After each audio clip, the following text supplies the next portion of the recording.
Nicole, Paul, Catherine. It's so nice to have you guys here, and I can't believe we're finally at the MedTech Conference sitting down with you. I know, we're really happy to be here. Seems like yesterday we were sitting down at the summit back in San Francisco in June. Yeah, so a lot to discuss, and Holly and I have been really excited about our partnership this year and just everything on the horizon, and just the excitement around the show of the MedTech Innovator cohort. I mean, you can't walk 5 feet without finding somebody who's like, oh, I'm so excited. I'm here with MedTech Innovator. Have you seen the showcase? And so it's really exciting, and just congratulations to you guys for building that community. Thank you. And so, tell us a little bit more about what does the AdvaMed partnership look like as a whole for MedTech Innovator? Because I know there's some things maybe people don't know as much about. And then a little bit more about the MedTech Conference specifically and what that means to MedTech Innovator. And I don't know, maybe Catherine, you want to start? Well, I'll let Paul start on Okay. the history of the AdvaMed partnership, but I can talk about the conference.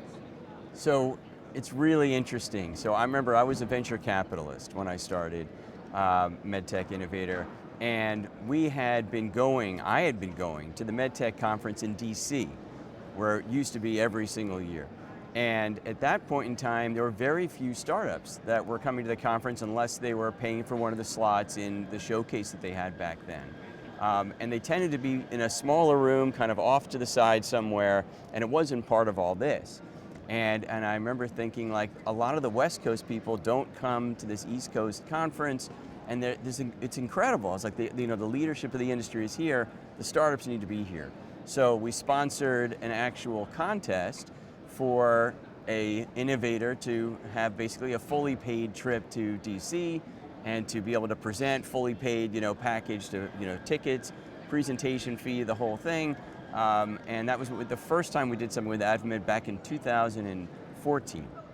And in that occurrence, it was fantastic. We had 100 companies apply. We picked a company. They flew out from the UK, and they came and they presented. And what at the time was this little small room with not that many people. And I remember walking out of that experience and going, like, they didn't get seen. Like, what just happened? And I went and I talked to the leadership at AdvaMed, and I said, look, we just did a competition in 2013 at the Wilson Sonsini annual meeting, where we had this incredible, amazing experience in front of the whole audience, and everybody loved it and had this great energy. Let's put startups on the center stage here at AdvaMed. And that was the genesis of the initial conversations. And then what happened was the industry had put out a report in combination with Deloitte and AdvaMed looking at the startup landscape. And they saw that there was a major problem where the Series A rounds were in a crunch, as they saw it, or in a crisis. And then by extension, the pipeline of innovation was in a crisis. And so at the industry level, there was this recognition that they needed to do something to help startups. And so it was really perfect timing. We came together with AdvaMed and said, look, let's put together a program where we'll have MedTech Innovator run this accelerator. We'll find great companies, the best companies in the world, and we'll bring them to the leadership of the industry here at the annual MedTech Conference. And so we did that for the first time in 2015. Yeah, and if you fast forward to 2017, so the original showcase, MedTech Innovator only gave scholarships for 20 companies to be part of that showcase. And then one year I turned to Paul and I said, why don't we just take it over? And so the next year we had all 50 slots in the showcase. And so we really expanded, and now it's grown to 65 companies a year. And all of them highly vetted by everybody in the industry. So really high quality companies that we bring here to showcase in front of the industry. What's really interesting is, at the time, as Catherine said, when we first started in 2017 with the showcase, that was a time where we'd have these 20 phenomenal companies, and they'd have kind of a mix of companies in terms of quality. And the problem for strategics or investors who would sit in that audience is a lot of time they go like, it's just, this thing is way too early, or it's just really not that great a company, and that's not great for investors, that's not great for strategics. And so the partnership with AdvaMed was focused on raising the bar and saying, we're going to have nothing but great companies in that showcase. So if you're an investor, you're a strategic, you're somebody who's like, look, I'm looking for technology, I'm looking for opportunities, that every company in there is a great company. And like setting that level is something that's really, I think, massively benefited AdvaMed and the MedTech Conference and our industry as a whole. because the majority of the members of AdvaMed now are small companies, and that was not the case when we started. Yeah, and there's a connection there, as you bring up small companies, that ties directly to AdvaMed Excel, which is becoming a huge program within AdvaMed specifically for that cohort. Yes. Yeah. AdvaMed Excel started around the same time that we did this, that MedTech Innovator became a company, and we actually partnered together at the very earliest stages to have this opportunity for our companies to be the pipeline into AdvaMed Excel. And something that most people don't know is that all of the companies who are part of MedTech Innovator's cohort get free membership in AdvaMed Excel. And in the beginning it was for 6 months, so they could get a taste of what it was like to be part of AdvaMed. And then they extended it to a year because they realized that that period of time, these companies are really busy, they're running around doing a lot of stuff, they don't have a lot of time to participate in AdvaMed, and it was really like after that they needed, so they extended it to give them a little more time. So AdvaMed's been incredibly generous, and as a result, our companies, our small startup companies now have the opportunity to literally be at the table with their peers, but from the major large cap medtech companies, talking about the same challenge. How are we going to solve this? They fly into, the CEO fly-ins to go to talk to Congress on Capitol Hill, and they're right there side by side. And the amazing thing is, it's the startup voice is actually way more compelling when you're talking to a senator or someone who's making a decision about whether or not they should support a particular bill or fund something. And when you hear, a large cap med tech company say, we need money and need your help, there's a lot of like, well, you guys are pretty big, you may not need that much help. But when there's a startup going, look, innovation is paralyzed without this support, it really makes a difference. It's been great to see the support that AdvaMed's continued to weave in for the innovative side, and from our perspective, not only with the integration and the embrace of MTI, but they've actually created new programs around where some of the greatest market opportunities are, like the digital health sector. That whole, that's a dark, very confusing area of FDA for so many organizations, big and small. So it's great to see that over the last 10 years, 11 years, as MedTech Innovator has grown and developed, that AdvaMed's really harmonized with that, and because they really do represent the industry holistically. We don't want to just look at the bellwethers of the big companies. That's, what do we call it? Lagging traits. We want to go on the tip of the spear with where things are headed. Yeah, I think that's a really good point. As Paul talked about, every company in our cohort would get that membership, but there were a few companies early on that were in the healthcare IT space that didn't quite qualify. They didn't meet, kind of this traditional med tech profile, and so they didn't actually have a lot of influence in the beginning. But now we see where the industry is going with digital health, healthcare IT, AI. Like, these companies are starting to find a place here. Yeah, and when you think about the leadership in the industry and setting the direction for the medtech industry, historically the AdvaMed board, the big board, not just the Excel board, but the big board, has all been like mainly the CEOs of the major medtech companies, and a lot of them, it's a lot of people. Now we have like one of our digital health companies, NanoWare, is on the board of AdvaMed, and that's directly because of MedTech Innovator. And him being on that board, Venk Veridin, has had a major influence on how all these leaders think about the future for their companies as well. So, having the small companies influencing the large companies is just as important as the large companies helping the small companies, and that's part of the partnership with both MedTech Innovator and AdvaMed. That's really the power of the MedTech ecosystem working the way it should. Correct. Right? If you're too far into one way or the other, you're losing out on a whole section of the industry that's not being spoken for and really needs to be, because it's where the future is going. We can't only rely on one voice. It really needs to be that chorus of voices hearing and seeing and being a part of things, versus in 10 years finding out, oops, we missed that whole sector and we really needed to spend the time there.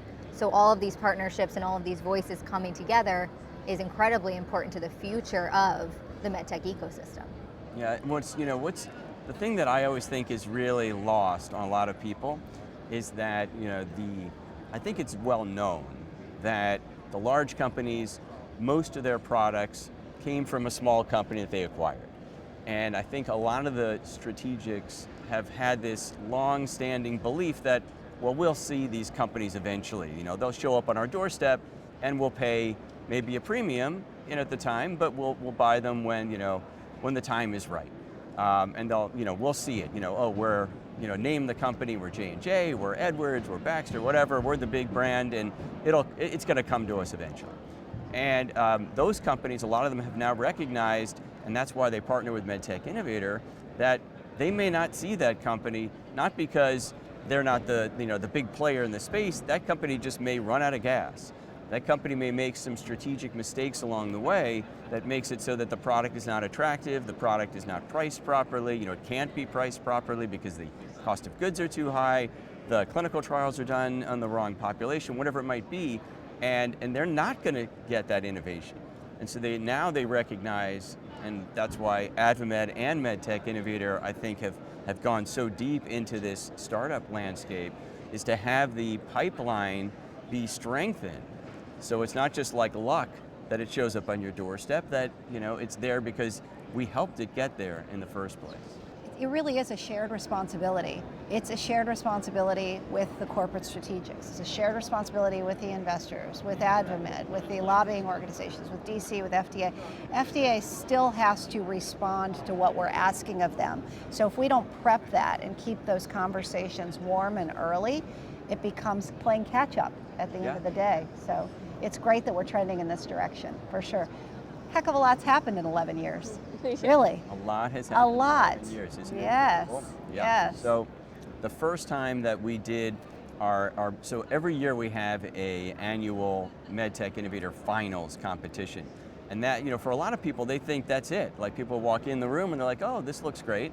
And they don't realize there's been a year of work to get to that point. So we've been building every single year. There's a massive amount of work to get these companies to where they are. And 10 years ago was the first time that we had our big annual finals on the AdvaMed stage. So that was 2015, this is 2024, the 10th finals of MedTech Innovator at AdvaMed. And in that time, we've accelerated 717 companies. So that's out of 12,000 applicants, 717 graduates now who've made a massive impact. They've brought 351 products to the market. We've been told now that we are the #1 source of new emerging innovation as a single source in the entire world, in the medtech space, and that's incredible. That's what's happened over these last 10 years, and we're really still just getting started.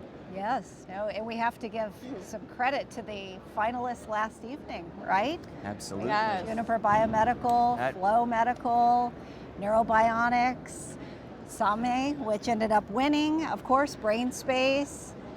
Excellent, excellent caliber. The presentations, by the time they get on that final stage, you would think that they're, 30 years in the business with their polish and professionalism. Right. You really would. Really, really magical. Yeah, I think Paul said this on stage yesterday, but every time they present on stage, our alumni are like, wow, if I had been my year, I don't know if I would have gotten into the program. I mean, the caliber of these companies, it just goes up and up every year. Yeah, no, it's Certainly really, does. it's amazing, because we look across the cohort, and you literally could pull anybody. You saw we had 65 of the companies up on the stage yesterday, and I could literally have pulled any of them and put them on that final stage, and they would have been at that same level. They're all in that same level going through MedTech Innovator. That's what we do. And it's not just the polish of their presentation, it's the substance behind the presentation. That's why the presentation is so effective. And so the 5 finalists that you saw, who were outstanding, again, just represent this greater flow of innovation that's coming out of MedTech Innovator and coming here to the MedTech Conference. And those 5 finalists were amazing. I mean, incredible presentations. Every one of them, I always say, like, I have no idea who's going to win. People will say to me all the time, they're like, oh, you must know. It must be obvious. And I'm like, I have no idea who's going to win. And when they, I used to know, when I was standing on stage, I would look down at my phone and I could watch the votes coming in. And so I would know who's, before they knew. And now I want to be surprised. So I actually didn't know until they literally announced it. I had no idea. I'm just as surprised as everybody else because we don't know. And people say to us all the time, how can you trust giving away, your first prize, $350,000 in this big, amazing title? You're the MedTech Innovator of the Year to the audience. Don't you want to pick the winner? They're like, you've done all this work, don't you want to pick it? And I said, because the secret is it doesn't matter who wins. All 5 of them are equally deserving. Every one of them are equally deserving, and we're just happy for whomever wins. So, but obviously, they're all incredible companies. For sure. And we look at the successful track record. So many of them were alumni cohorts, may or may not have been finalists. So these 5 certainly have an upper edge on many. So Oh, yeah. or progress. No, they're tremendous. They're tremendous. And our winner this year, Samai, Maria, is our first Latin American company. So that is, it's not the first time we've had a Latin American who's won MedTech Innovator. It's not the first time that we've had a person of color win MedTech Innovator, but it is the first time that the company itself is actually a Latin American company. So they're both Colombia and the Bay Area. And that's a huge deal. That's a really huge deal. And it's something we're really, proud of, having an underrepresented founder, not only be there in the finals, but take the crown and win the whole thing. And by the way, by a landslide. She won by a significant margin. So all the other innovators got almost a proportionally equal number of votes. So they all did really well. But she had the majority where it was a clear win. And that's always great to see. Exciting. I think Maria's story is an incredible journey as far as MedTech Innovator in particular, because I think yesterday she posted that she was first inspired by a 2016 competition. So when she saw Jamie Haggard win for his company that year, she was like, I can do this too. And so this has been like an 8-year journey for her, and she's applied several times, I think. It's the third time. Yeah, 3 times. So 3rd time's the charm for her to apply and make it to the final stage and win. It's amazing. Yeah. And we want to make sure we emphasize that point. Don't give up. There are many multiple applicants, correct? Paul, you had shared that with me. I would say the majority of our companies that we accept each year have applied in a previous year. That's pretty consistent. And just as you said, the finals, multiple times we have people who win the whole thing who are like, this is my 3rd time applying, don't give up, you can do it. It's that kind of an idea that is really important. I just interviewed one of our companies right before we had this conversation, one of our finalists. And I said, tell me about the VC journey. What was that like to raise your seed round? They said, well, we were pretty fortunate. It went very well. We had 250 meetings, and we were able to close our seed round. 250 meetings that it takes to raise a seed round. Yeah. And so the persistence, the resilience, if you're not somebody who's going to apply to MedTech Innovator multiple times, that's actually a good predictor that you're probably not going to make it in the long term. Like, you need to be resilient. I bet every one of our finalists, if you were to talk to them, has a story that's similar to that. That they do this over and over again. They knock on the same doors over and over again, because that's how you get in. It's not like, oh, I tried that, it didn't work. That's not how this industry works. And they all stay so positive through it too. Nobody Yeah. comes back and it's like, okay, I'm here again. They come back and they're like, I'm so excited to learn from this group of people or last year's alumni, and they're always looking at what they can take away from it, because it's such a great network. So, I know I got to interview a bunch of people at the summit, and everyone who had that story, smile on their face, Yeah. so thrilled to be there, was like, I've learned so much. I can see why last year didn't work out for me. Right. They actually come around to it themselves saying, actually, it wouldn't have been right for me to be here. Like, I'm glad I didn't. And Yeah. so it's not just coming from kind of the group sitting here to say, try again.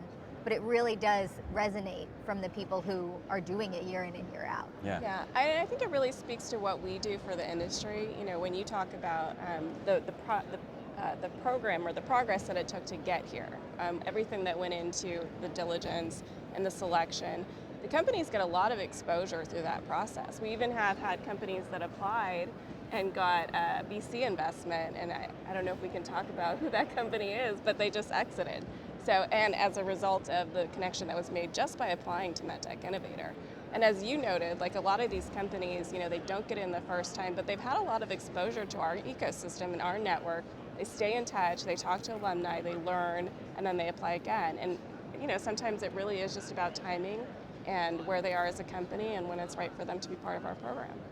We've had companies that have graduated multiple times come back to us and say, can I apply again? And I'll say, sure, what's your new company? They go, no, the same company, we want to do it again. And they're like, where we are now, we know now that we are at the current stage, we could really benefit from MedTech Innovator. We've been through it before, we could do it again. I go, it doesn't work like that. You can't go through the program again, but you can, you're part of our ecosystem really forever. And I think Alex Ballatore from Stroke DX yesterday said on stage that it doesn't feel like the program ended, even though it was over for him a year ago.